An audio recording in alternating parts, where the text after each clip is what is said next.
নাজিৰাৰ বোলছবি গৃহত আৰম্ভ হ'ল জুবিন গাৰ্গৰ শেষৰখন বোলছবি ৰৈ ৰৈ বিনালে।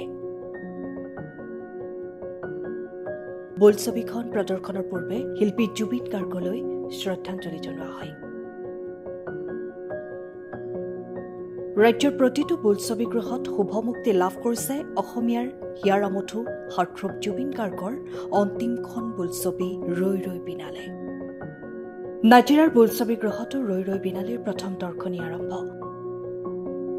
ৰৈ ৰৈ বিনালেৰ প্ৰথম দৰ্শনী আৰম্ভ হোৱাৰ পূৰ্বে শ্ৰদ্ধাৰ শিল্পীগৰাকীলৈ শ্ৰদ্ধাঞ্জলি আৰু নাজিৰাৰ বোলছবি গৃহৰ প্ৰাংগণত ৰোপণ কৰা হয় তিনিটাকৈ গছপুলি।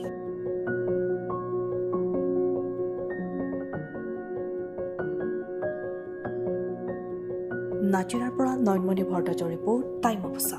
সময়ৰ খবৰ সময়ত পাবলৈ ফ'ল' কৰক টাইম অফ আছা।